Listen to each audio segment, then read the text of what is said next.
pessoal, beleza? Bem-vindos a mais uma aula. Eu sou o professor Manuel Avelino, como vocês já sabem, e hoje a aula é bem especial porque eu trouxe o nosso amigo Homem-Aranha. A gente vai falar de arquétipos e símbolos, ou arquétipos ou símbolos. E claro, nada melhor para representar os arquétipos do que os super-heróis, pessoal. Nada melhor do que o símbolo, né? Como super-heróis, como por exemplo num anime chamado Boku no Hero, a qual tem um símbolo da paz, um super-herói que representa a paz para todas as pessoas, que salva as pessoas com um sorriso. Então hoje nós vamos falar de símbolos ou arquétipos e claro, eu trouxe o meu super-herói preferido, um super-herói moralista que traz muitas lições morais e a gente vai ver isso aqui. Tá bom, pessoal? Então a primeira coisa que a gente tem que pensar é que quantos de nós não já queremos ter superpoderes? Quantos de nós, ao contemplar a literatura, ao contemplar um desenho, ao contemplar contos de fadas ou alguma narrativa ou até mesmo a mitologia, a gente não quis ter aqueles poderes? Quantos de nós não já queremos voar? Quantos de nós não queríamos ter uma super força? Quantos de nós não queríamos respirar debaixo d'água? Quantos de nós, pessoal, não já pensamos em, se eu fosse invisível? Já pensou, não é isso? Ou quantos de nós não queríamos ter uma super velocidade, assim como o Flash, não é isso? Então, essas habilidades nos trazem à mente sempre alguns super-heróis. Por exemplo, voar. A gente já pensa no super-homem, podia voar, não é isso? Super força, o Hulk. Quando nós pensamos em respirar debaixo d'água, Aquaman, não é isso? Ou seja, várias e várias outras habilidades, super velocidade, não tem como pensar no Flash, não é isso? Beleza, pessoal? Então, quando a gente pensa ou lê esses personagens, esses super-heróis nos quadrinhos, nas narrativas, a gente acaba aqui tendo uma experiência, uma vivência. A gente faz uma correlação, uma correspondência entre aquilo que os personagens, os super-heróis estão vivendo com a nossa própria vida. E é interessante, pessoal, que a gente possa extrair princípios morais da vida desses super-heróis para que a gente possa aplicar na nossa própria vida. O que é isso, pessoal? O que a gente chama de expansão do imaginário. A gente vai gravar essas imagens, gravar essas experiências, gravar esses arquétipos e símbolos na nossa mente. E aí quando a gente passar por uma situação parecida, poxa, como que o Homem-Aranha resolveria isso? E a gente sempre lembra do super-herói, como que ele, com força, com garra, com virtude, supera as dificuldades, beleza? Então é interessante que melhor do que ler vários livros, contos de fada, é a qualidade dos livros dos contos de fada que a gente lê, pessoal. Ou dos filmes que a gente assiste, ou dos animes ou desenhos que a gente assiste. Porque a gente vê muito por aí, né? Não, leia, o importante é ler. Vai lendo, sai, leia. Não. Melhor do que sair lendo feito louco é ler obras que vai te elevar enquanto seres humanos. Obras clássicas, obras que tragam princípios morais, obras que tratem da natureza humana, obras que, quando você assista, você consiga fazer relação, uma correlação com a sua vida. Peraí, eu passei por isso aí também. Poxa, fulano está passando por isso. Tem um amigo meu que passou por uma situação parecida. Então, não basta, pessoal, você ler qualquer coisa, tá bom? Leia obras que vá lhe aperfeiçoar enquanto ser humano. E como eu sou um pouco suspeito, e aqui aproveito para fazer uma homenagem a Dani Barratas, porque através dela eu passei a dar mais atenção para o Shakespeare e encontrei obras, tenho algumas obras dele aqui em casa, e lendo Shakespeare, por exemplo, essa do Otelo, a gente pode ver coisas ali que retratam o ser humano, tanto em aspectos elevados, quanto em aspectos, menorizados, aspectos ali bestiais, ou seja, aspectos negativos da natureza humana, tá bom?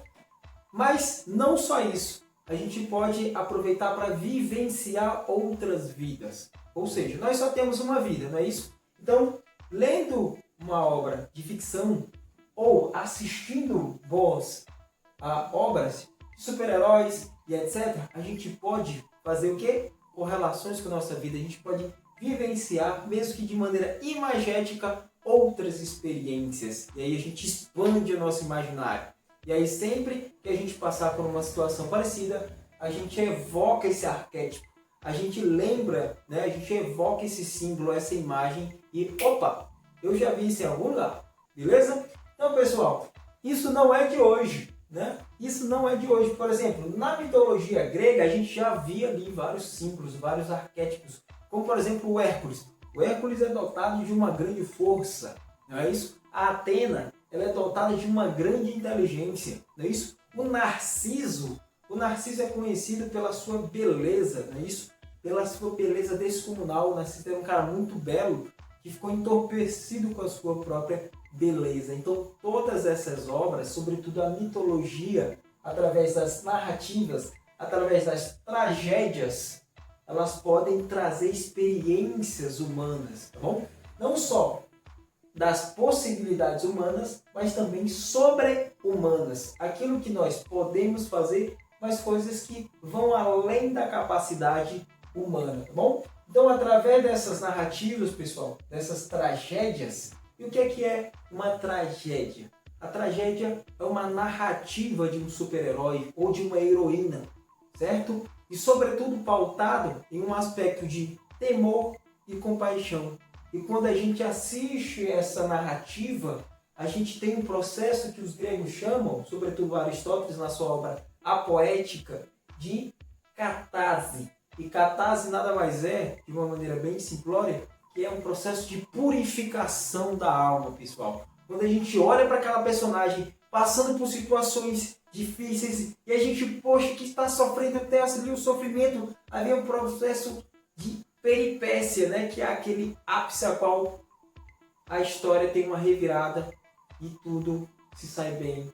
E a gente tem ali aquele processo de catarse, de comoção, a gente se comove com a peça, se comove com a história daquela personagem e a gente tem esse processo de purificação, a gente fica comovido porque a gente se coloca no lugar da personagem, tá bom? Então, pessoal, a gente sempre pensa que a ficção, né, e a realidade são coisas antagônicas, tá bom? Ah, isso não pode acontecer na realidade. Não, mas isso é só ficção, é só um filme, é só um livro, é só literatura. Mas veja só isso aqui. Hoje, na atualidade, existem cientistas que trabalham com nanotecnologia. O que é a nanotecnologia, pessoal? É uma técnica de divisão ou criação de corpos e partículas minúsculas. Ou seja, a divisão ou a criação de corpos em partículas minúsculas. E sabe o que eles estão fazendo com isso? Olha só, há uma possibilidade desses cientistas que trabalham com nanotecnologia criar materiais invisíveis sob o espectro de luz. Peraí. Invisível? Lembra que uma das características que a gente viu na ficção é a questão de ficar invisível, da invisibilidade. O que parece na ficção, hoje os cientistas, através da nanotecnologia, estão conseguindo fazer. Ou seja, pessoal, claro que pela limitação humana, nós não temos o poder de ficar invisível. Agora eu vou ficar invisível. Não. Mas através da tecnologia, a gente pode chegar a isso aqui. Hoje, a gente pode voar. Existe a tecnologia do avião, não é isso? Hoje, super força, há máquinas capazes de levantar corpos pesados, não é isso? Objetos pesados. A gente utiliza a tecnologia para fazer uma extensão do corpo humano, certo? Respirar sobre água, debaixo d'água, né? Se você pegar aqueles equipamentos, aquelas roupas de mergulho, a gente consegue respirar debaixo d'água. Então, claro que o nosso corpo limitado, não. Mas todos esses anseios que a gente contemplou nas narrativas, nas obras de ficção, nos contos de fada, tornam-se possíveis a partir da maneira que a gente utiliza a nossa tecnologia para tal. A supervelocidade, os automóveis, os aviões, nos permite nos locomover hoje em uma velocidade desigual. Então, pessoal, o que eu quero dizer para você que tem aspiração a ser empreendedor? Pessoal, se debrucem sobre a literatura, formem o seu imaginário, expandam o seu imaginário sobre a literatura, porque ela lhe permite expandir a sua imaginação, a sua criatividade. E claro, a gente sempre tem que entender que o que passa na ficção, ela pode também ocorrer na nossa própria vida. Agora, a gente tem que sempre ter em mente, todos nós temos alguma habilidade, pessoal, seja ela grandiosa ou não. Mas o mais importante, que tem uma grande habilidade, é isso que o tio Ben disse para o Peter Parker, disse para o Homem-Aranha, sem saber que ele tinha superpoderes. O tio Ben disse: com grandes poderes, vem grandes responsabilidades.